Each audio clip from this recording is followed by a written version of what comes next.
Assalamualaikum warahmatullahi wabarakatuh. Pada kesempatan kali ini saya akan menjelaskan eh, tentang jaringan penguat dan jaringan pengangkut pada mata kuliah morfologi dan fisiologi tumbuhan. Nah, jaringan penguat tumbuhan ini ada dua. Di antaranya adalah jaringan Colenkym dan jaringan Sclerenkym. Jaringan Colenkym sendiri adalah jaringan yang mengalami penebalan selulosa atau serat-serat pada setiap sudut-sudutnya. Nah, jaringan Colenkym ini merupakan sel hidup yang bentuknya sedikit memanjang, juga memiliki dinding yang tidak teratur. Nah, dia hanya memiliki dinding sel primer, cenderung lebih lunak, lentur, dan tidak berlignin. Nah, kenapa dia memiliki dinding-dinding sel primer yang strukturnya seperti itu? Karena tadi dia itu berasal dari serat-serat pada tanaman. Selain itu, ciri-cirinya dia memiliki protoplas yang mampu membelah, misalnya membentuk kambium gabus, di mana ketika tumbuhan itu semakin tua, kambium gabus ini yang nantinya akan menjadi kambium dan menjadi jaringan penyokong. Karena terdiri dari sel hidup, maka dinding sel Colenkym dapat menjadi tipis dan bersifat merismatik atau menebal atau juga bisa memanjang. Nah, Colenkym ini berfungsi untuk menyokong tumbuhan muda yang sedang tumbuh pada tumbuhan basah, bahkan juga terdapat pada organ setelah dewasa. Nah, ini kambium gabus ini bisa kita temukan pada tanaman-tanaman yang biasanya batangnya cenderung basah. Pada tumbuhan tua, dinding sel Colenkym akan mengeras atau berlignin, berubah menjadi sel Sclerenkym.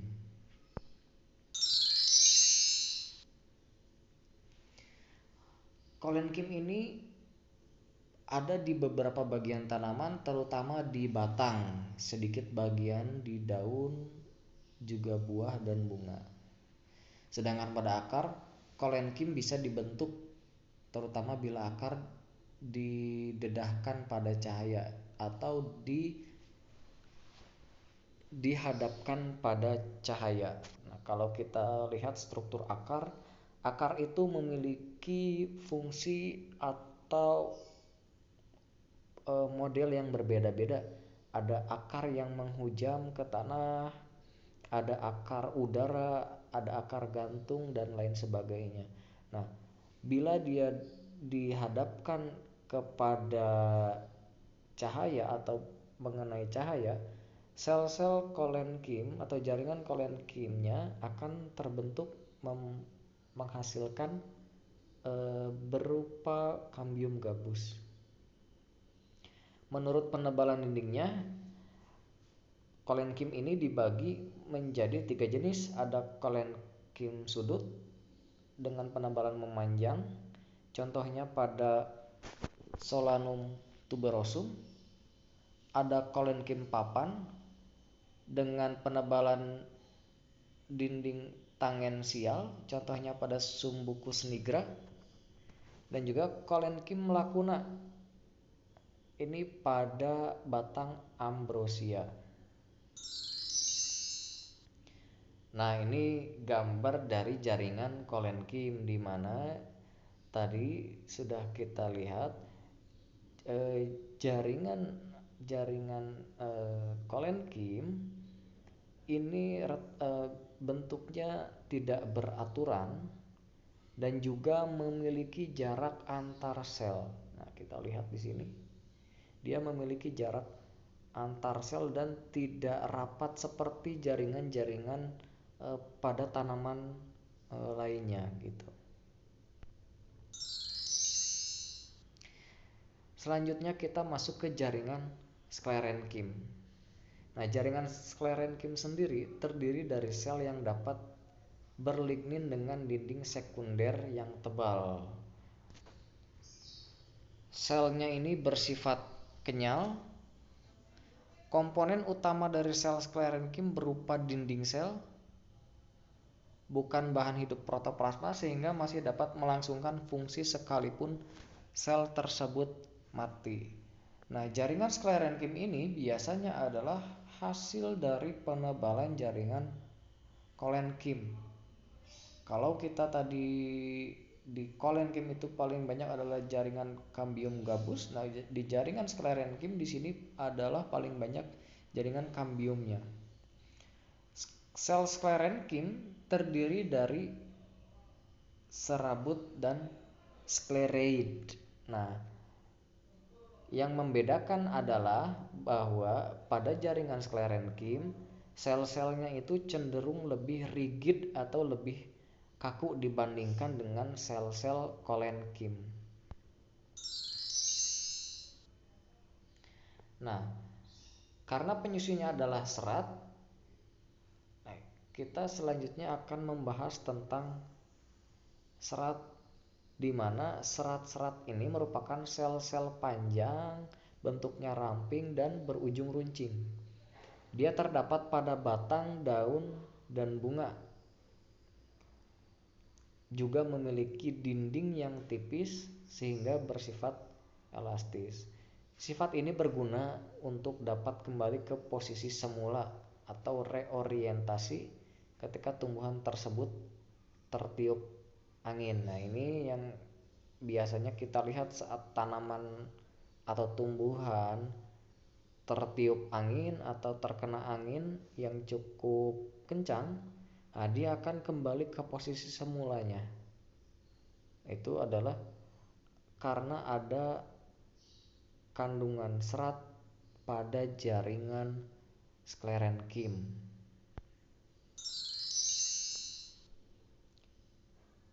Serat sendiri sering ditemukan di antara jaringan pembuluh. Biasanya ada serat xilem, ini merupakan bagian jaringan pembuluh dan berkembang dari prokambium yang menghasilkan jaringan pembuluh. Serat ini ada juga serat libriform, biasanya menyerupai serat pada phloem. Ada juga serat trakeid yang merupakan bentuk peralihan antara trakeid dan serat libriform. Jadi, serat-serat ini biasanya dijumpai juga di sekitar jaringan pengangkut, yaitu xilem dan juga phloem.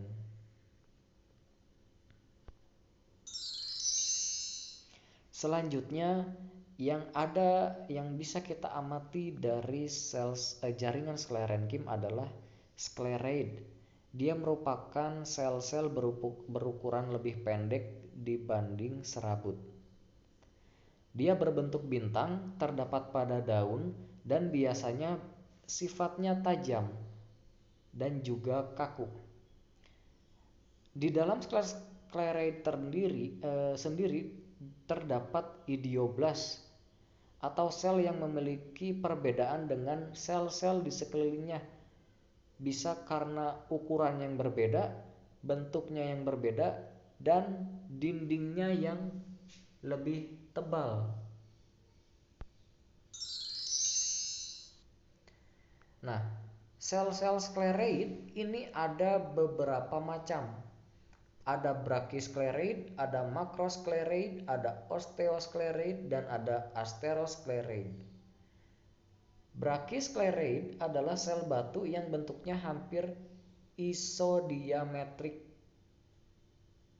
Contohnya ini pada phloem kulit kayu pohon. Nah, bentuknya ini biasanya tidak beraturan, tetapi dinding selnya dia lebih tebal.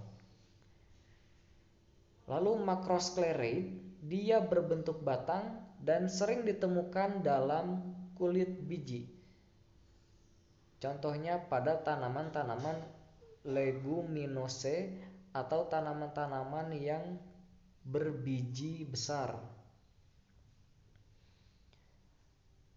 Lalu osteoscleroid, dia berbentuk tulang, ujung-ujungnya membesar dan kadang sedikit bercabang. Dan ada atheroscleroid, dia bentuknya bercabang dan berbentuk bintang, juga sering terdapat pada daun. Nah, ini dari bentuk-bentuknya dan juga tempat mencarinya, kita bisa menemukan macam-macam scleroid ini.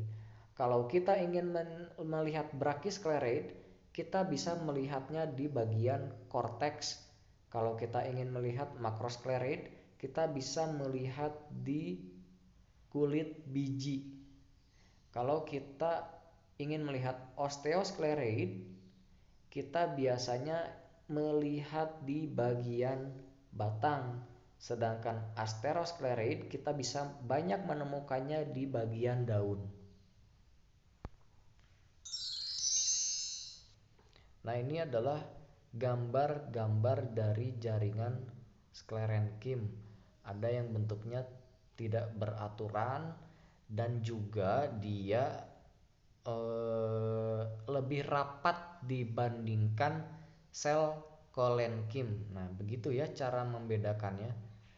Nah, sel sclerenchyme ini biasanya berada di sekitar jaringan pembuluh atau jaringan angkut phloem dan xilem.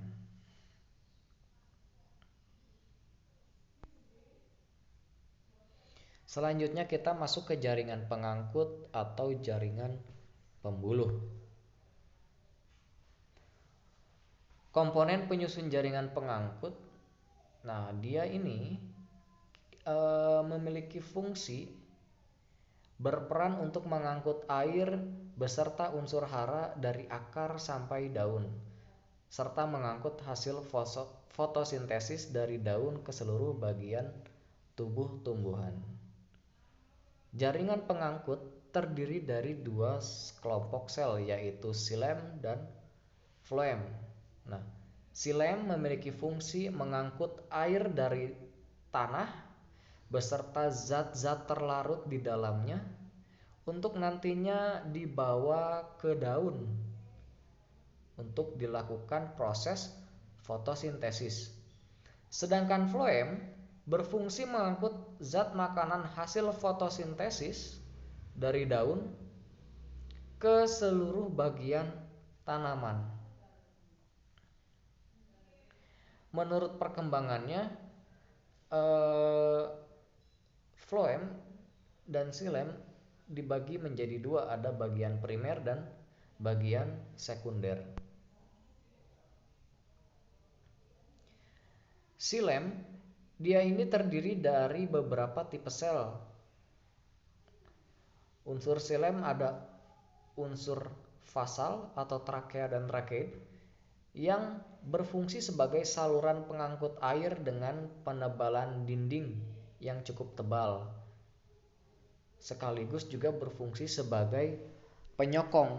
Kenapa dia berfungsi sekaligus sebagai penyokong? Karena sifatnya memiliki kemiripan atau juga menempel pada bagian sclerenchyme.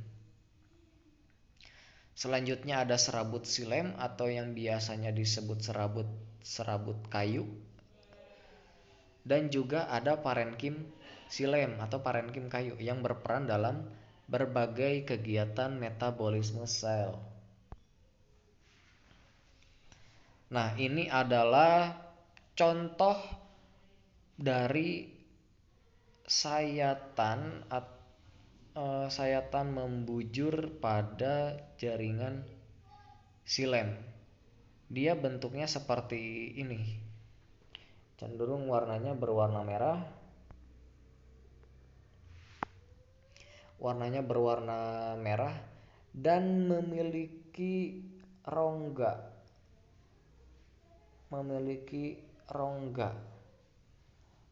karena dia berfungsi sebagai jaringan pengangkut di mana dia akan mengangkut zat-zat yang diperlukan untuk fotosintesis dari akar ke daun. Nah, ini bagian-bagiannya ada trakea, ada pit, ada jaringan vessel. Jaringan vessel biasanya warnanya lebih merah, sedangkan trakea jaringan yang bentuknya berwarna hitam. Sedangkan jaringan pengangkut yang satunya adalah floem, yang dimana fungsinya untuk menyalurkan hasil fotosintesis ke seluruh bagian tanaman. Nah, floem ini terdiri dari beberapa unsur atau tipe sel. Yang pertama ada unsur kribal atau unsur tapis. Lalu ada sel pengiring, ada serabut floem dan parenkim floem. Nah, ini adalah bentuk floem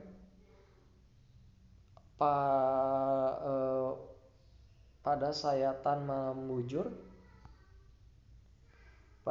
membujur. Sedangkan ini adalah sel floem pada sayatan melintang. Di sini bisa kita lihat ada pembuluh tapisnya, di mana bentuknya sangat kecil sel pengiringnya, sedangkan pembuluh tapis dia adalah pembuluh yang biasanya warnanya lebih cerah dibandingkan sel-sel di sekitarnya.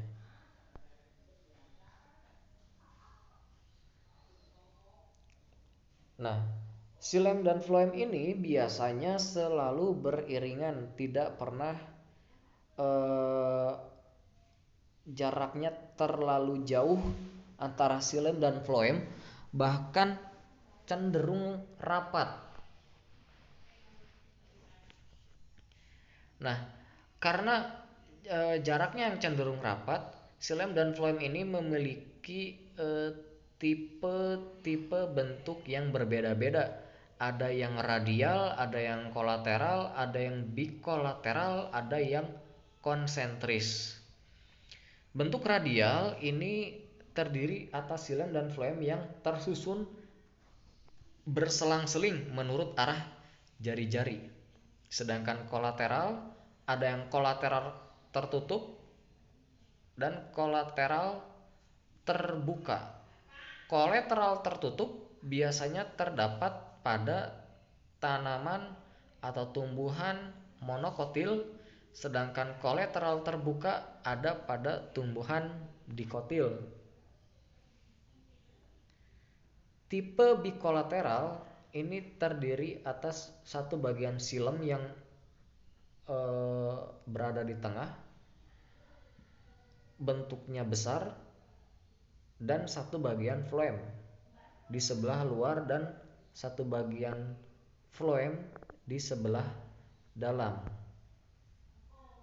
Lalu ada yang bersifat tipe konsentris, di mana ada yang amfikribal, di mana xilem dikelilingi oleh floem, sedangkan amfifasal floem yang dikelilingi oleh xilem. Oke, mari kita lihat bentuk-bentuknya. Ini adalah tipe pengangkut radial, di mana xilem dan floemnya itu berselang-seling menurut arah jari-jari. Nah, ini adalah bagian xilem dan floemnya. Kalau kita perbesar, mana bagian xilem-nya? Bagian xilem-nya adalah bagian yang seperti ini. Ya, itu adalah xilem-nya. Sedangkan yang floemnya adalah yang bagian sel yang berwarna putih. Nah, dia ini tipe berselang-seling. Selanjutnya ada yang kolateral tertutup, biasanya terdapat pada jaringan pada tanaman monokotil di mana xilem dan floemnya itu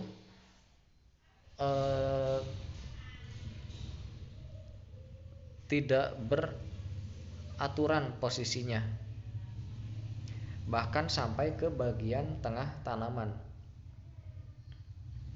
Pada tipe kolateral tertutup, nah kita bisa lihat yang bagian A adalah bagian epidermis, bagian B, nah ini adalah floemnya, sedangkan C adalah xilem-nya, dan D adalah parenkim. Sedangkan ini adalah jaringan pembuluh angkut dengan tipe kolateral terbuka, di mana floem dan xilem-nya ini beriringan. Nah, bisa kita lihat yang saya lingkari ini adalah bagian xilem-nya dan bagian yang warna putih di tengah adalah floem-nya. Selanjutnya, tipe berkas pengangkut yang bikolateral, di mana xilem-nya berada di dalam floem. Nah, ini adalah xilem-nya dan ini floemnya. Nah, xilem dan floem selalu beriringan ya, sangat jarang dia berpencar, bahkan hampir tidak ditemukan. Nah, lalu ada yang tipe berkas pengangkut konsentris, di mana ada yang tipenya amfifasal, yaitu floemnya berada di dalam xilem, jadi dikelilingi oleh xilem. Lalu ada yang konsentris amfikribal, di mana floem ini terbalik ya, harusnya ini xilem-nya yang dikelilingi oleh floem gitu.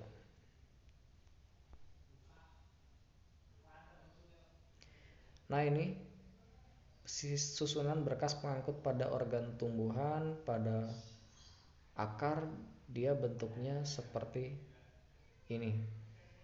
Susunannya selalu seperti ini. Ini susunan berkas pengangkut pada organ tumbuhan.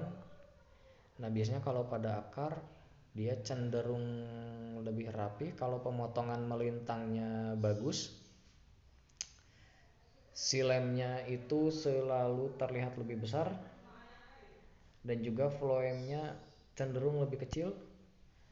Sedangkan kalau pada batang ini berbeda, ini adalah pada batang dikotil, ini pada batang monokotil. Nah, ini berkas pengangkutnya juga berbeda-beda bentuknya. Dan ini adalah susunan berkas pengangkut pada daun, bentuknya seperti ini. Ini pada sayatan membujur. Oke, sampai di sini saya kira cukup. Apabila ada yang ditanyakan, bisa langsung ditanyakan di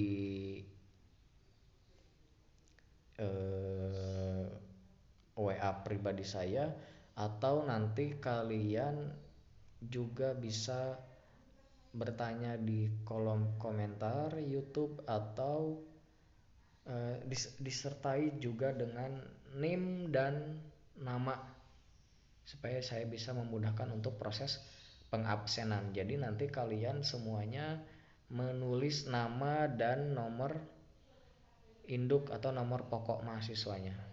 Oke, saya cukupkan sekian. Mohon maaf bila ada kesalahan. Terima kasih. Assalamualaikum warahmatullahi wabarakatuh.